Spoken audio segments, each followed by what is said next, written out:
தயவு செஞ்சு யாருமே இந்த மேரேஜ் ப்ரோக்கர்ஸ்லாம் நம்பாதீங்க ஃப்ரெண்ட்ஸ், நம்பாதீங்க. இப்பெல்லாம் ஈஸியாக ஏமாத்துறாங்க. அவங்களோட டார்கெட் யாருன்னா 27 வயசுலேருந்து 37 வயசு வரைக்கும் ஆளுங்களா பார்த்து ஈஸியாக வந்து ஏமாத்திடுறான், ஸ்கேம் பண்ணுறான், பயமாக ஸ்கேம் பண்ணுறான்.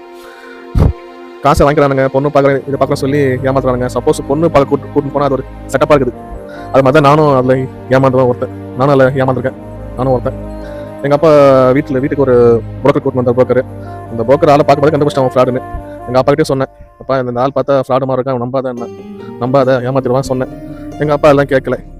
எங்க பசங்க பேச்சு அப்பா கேட்கறானுங்க, கேட்கவே இல்லை. அந்த புரோக்கர் வீட்டுக்கு வந்தா, வீடெல்லாம் சுற்றி பார்த்தான்.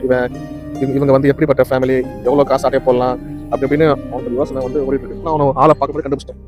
திடீர்னு அந்த புரோக்கர் சொல்றான், உங்க குடும்பத்துல ஒரு பெரிய ஒரு பூஜை பண்ணும், உங்க குடும்பத்துல ஒரு தோஷம் இருக்குது உங்க பையன் மேல, உங்க ஃபேமிலி மேல, அந்த பூஜை பண்ணிட்டேன்னா உங்க பையனுக்கு உடனே கல்யாணம் ஆயிடுமா அப்படி அப்படின்னு விட்டா விட்டான்.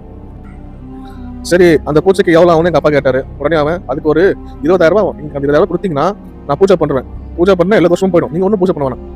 அந்த 20,000 ரூபாய் பூஜை பண்ணிட்டு கேட்டானா இல்ல அவன் பார்ல போயிட்டு அவனுக்கு பூஜை பண்ண கேட்டானா தெரியல. ஆக மொத்தம் அந்த 20,000 ரூபாய் போச்சு.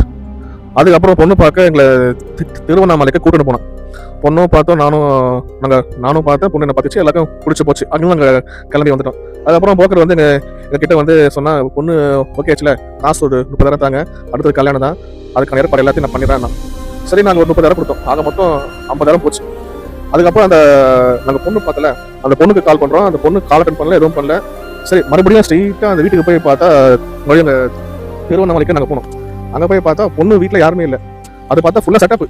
இந்த புரோக்கர் என்ன பண்ணுறான், ஒரு ஃபேமிலி மாதிரி செட்டப் பண்ணிட்டு இந்த மாதிரி சென்னையிலேருந்து ஊர்லேருந்து ஆளை வர வச்சு பொண்ணு பார்த்து காசு கொடுக்கிட்ட இந்த புரோக்கரோட வேலையா. சார், அந்த புரோக்கர் ஃபோன் போட்டு அவன் ஃபோன் எடுக்கல.